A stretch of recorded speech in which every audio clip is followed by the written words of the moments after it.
Stock market update, everybody. It is the 19th of May, and my God, what a fantastic week it has been. Let's get right into it.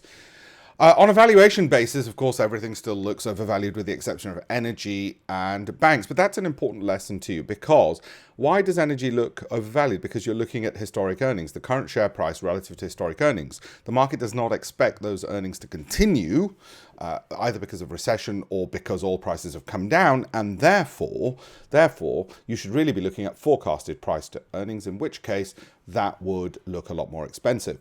Similarly, with Microsoft, a multiple of 34, people say, well, it's a bit expensive. No, because that's looking at historic earnings. Forecasted earnings, if you can put into it AI, and I'm going to show you that in a second, and the amount of money it's just creating out of thin air because of its pivot towards artificial intelligence, or as is Nvidia, because of artificial intelligence, it produces the graphics cards, and so on, then actually these would be a lot cheaper. So let's look at performance over the past week. And yes, it's been a bloody good week with a lot of money made by a lot of people. And you'll know if you follow my Telegram channel and if you follow my YouTube, and there's the links to it, that since the start of the year, we've been saying get into those companies. You can largely see the ones in green. So that being the case, aren't they overvalued though? This is price to earnings growth, price relative to growth in profits. And again, if you just look at it in terms of an incremental growth, Microsoft will just increase 1 to 2 to 3%, which is usually the case with most companies, as opposed to those which do exceptionally well when there's huge innovation. And that's rare in history, and it's happening right now. And it's happening in the case of this company. It's happening in the case of Alphabet in particular as well. And also it's happening, and the reason these stocks are roaring ahead, it's happening because people got fed up of waiting and waiting, having their money on the sidelines and saying, listen, I need to invest it. To the extent, NASDAQ is up now 26% this year. And thank God, we picked a whole load of stocks which happen to be in NASDAQ back from January. The S&P is up nearly 10%, which brings it back to normal for what usually happens in relation to the S&P 500 and the FTSE 100. It's now outperforming the UK markets, okay, which is the norm. Okay, so that's good news. That's good news. What about the S&P 500 then? Well, you can see over here, and I'll zoom in for you over there. It's benign in the sense that it's not producing a headwind. If anything, it's giving a tailwind to stocks. But this monthly MACD flat, which suggests that it's not, as I say, causing a headwind for great companies like a Microsoft or an Alphabet or a ServiceNow or some of the others I'm going to mention in a second. Instead, what it's doing is it's neither hindering them or anything else, and therefore those stocks are running on their own steam, which is good because it means good quality companies should do well. It also means poorer quality ones and the ones which are out of favor won't get help from the index. The FTSE, as I've said before, overvalued, and you can see it's falling off a bit, and now it's lagging behind even the S&P 500. So SIP or ISA, you better get in touch, because you'll be underperforming, and your fund managers who are investing in largely UK companies will be underperforming. Okay, Apple, as you know, I'm in. And yeah, you might say they pay you the big bucks to be in something as obvious as Apple. Yeah, I'm afraid so, because sometimes that's the one to be. When we launched the hedge fund in 2004, I used to sit around because we'd bought Apple, and back then Research in Motion did rather well as well, and you were doing nothing. And I said to my staff, I said, so what are we supposed to do? We've launched this, what do we do? And we're just sitting around looking out the window. Should we do some more research? Well, there was no need. We were in the stock. Should we raise capital? Well, we just raised it, so there was no need. And sometimes life is that simple, stupid, and obvious, I'm afraid. So yeah, donate to charity is a good thing to do at that time, because you've been incredibly lucky and blessed. That's what's happening with Apple. It's up, 50-odd% already. And you can see a lot of the banks are also saying buy. There's hardly anybody saying sell on that one.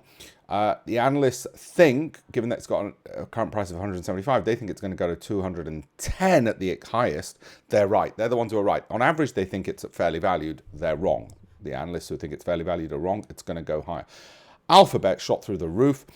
And yet, if you look at the monthly MACD, it's just flat. It's going to start rising gradually. It's flat to rising, and that is going to escape to the upside. All the banks are saying buy. No kidding they are. And by the way, for those who are into conspiracy theories and think surely they're saying buy, but it's actually going to go, they're secretly telling their clients the opposite. No, that's not true. So Deutsche Bank have said buy, Oppenheimer, JP Morgan, SocGen, Deutsche Bank, so there you go, all saying buy, and we're in this one as well. Actually, straight after this call, I'm going to increase the CFDs, yeah, the market's open, the CFDs are that we've got on Microsoft and probably also on Alphabet as well, because I think we're not taking as much risk as we should be. I was just talking to a colleague of mine. I just really don't think, I think we need to up the amount of risk we take. Google, 123, 160 is what they think on Alphabet, and that's probably what's going to happen. Microsoft, as you know, I'm in love with it. If I could marry it, I would. And since January, which fortuitously for us was the bottom of the market. We don't normally call the exact bottom. We're not into witchcraft and crystal balls. But for my SIP, ISA, my son, Daddy's very popular with his son at the moment and his wife, because that's what's happened. It's been a sharper upward move than I thought. And I've been saying since January, look, it's flat to rising. And by the way, if you don't believe me, go onto YouTube and go back to my weekly market updates from January. You can scroll and look and it'll verify it. Okay, all buys, Bank of America, Deutsche Bank, and everybody else. That's not the reason why I'm saying it, and this is not the reason. The reason I'm saying it is because we've looked at the fundamentals to begin with. Everything from my value growth rating, my cash flows, momentum, Sortino, Alpha, Pegs, Altmans, Piotrowski, a whole bunch of stuff, data that we looked at. And now we also look at ChatGPT just to make sure we're not insane. Okay, so we put it into ChatGPT as well. I might show you some of that in a second. I want to show you all my other chats, so I've got to be careful what I show you. Yeah, we put it into ChatGPT as well, some of this analysis. And by the way, I've got, for those who don't understand, I've got ChatGPT 4 Plus with browsing. Okay, just so you know, mine can access the internet and with plugins, including Web Pilot, AI tickers, and Wolfram Alpha. So, you know, for those people going, it only goes up to 2001. Yeah, it's trained to 2001, but you can access later data and you can actually train it up yourself to look at other things. So that's where we are with Microsoft. Phenomenal, fantastic. Amazon, similar story. Now, remember last year, it actually fell off a bloody cliff. Okay, it fell 54%, and now it's rising a lot quicker than I thought, and we like it. The MACD flat, but this isn't on technicals. It isn't on price action. It is based on value, growth, income, cash flow, all of those factors. Okay, the current price, 118. Somebody thinks it's going to pretty much double. That analyst is the one who's right. All right.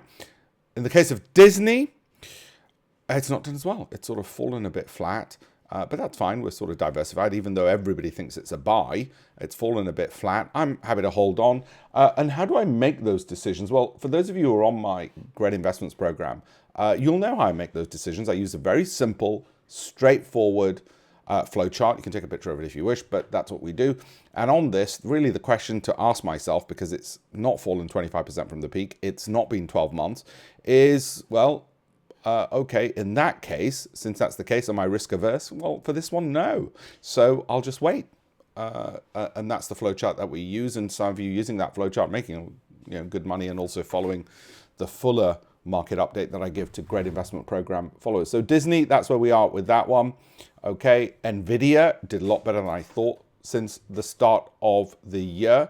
It's been doing rather well, and it's now at near all-time highs. They make the graphics cards, which are used in a lot of AI technologies, so we're really pleased with that. And like I said, don't forget, use those links to find me on Telegram and YouTube, and everyone's got a buy on that one. Now, that's getting a bit peaky, and when it gets right to the top, maybe then we will pause the purchases. Maybe we'll sell some. So basically the question with an Nvidia to ask, again, if you're on my program, you'll know this, is, well, am I getting risk averse? And if you are, then you might sell 10 to 100%. And what you might do is you might say, well, you know what? I've made about 100% return since January. Thank you very much, Uncle Alpesh.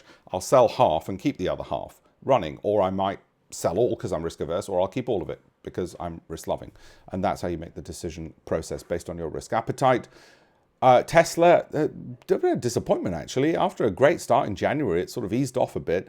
This monthly MACD is now sort of wandering this way, so we'll have to see, give it another week. But that was a disappointing pick of mine, I'm afraid. It initially looked great, and I thought I was very smart, but it just turns out not to be. I was a lot smarter on Meta, and you can see the shoot up there. That's up 174%. Not since January, since end of last year. We got in January, so we got in a bit later. And yeah, same reasons. MACD, we also got in because when we did the analysis on all of the fundamental factors, all of it looked good, and that was the reason why. There's the chart. Take a picture if you wish. Take a picture of that if you wish. Also, my great investments program people will know what I'm talking about with this. And that's Meta for you. Now I'm going to add a couple more. So Chipotle, again, we got in. I don't think we got in January. I think it was a bit later than that, but you'll know from my Telegram and YouTube when. And I'm putting this in here because you can see something completely different and outside of tech. And again, moving upwards. And so you get a bit of that diversification. You don't just want to be eating tech. You want to be eating Mexican, don't you? So that's that one. And going back to tech, ServiceNow has been another good one. Like I say, one of the worst ones was Tesla. And there's been others which, if they've dropped 25% from the highest they've been since we bought them, then we got out of them. And their history like a bad ex. ServiceNow, okay, so it's a massive move up in the past week. And you can see what the direction of flow we think it is. You can see what all the analysts are saying. You can see that the MACD is flat to rising. And I can tell you all the fundamentals were solid. And when we asked AI and fed it more data, as you'll have seen, there's a huge article about me on Business Insider magazine. Just Google it. You will see that how we use Chat AI to just double check our homework, as it were, and its advantages and its failings as well. Salesforce, another one in the portfolio, and I've just added to that. I've added to ServiceNow as well before this call, so a couple of hours ago. Salesforce, there we go. And you might say, well, you added to it a bit late, didn't you? I said, well, yeah, I'm a busy man. So we got in, and then we added more to it. I just felt that wasn't taking enough risk. So I'm a lot more risk-loving with these stocks, which are doing well, just so you know. It's at 213, 325. Well, that's almost doubling. Well, it's almost exactly doubling.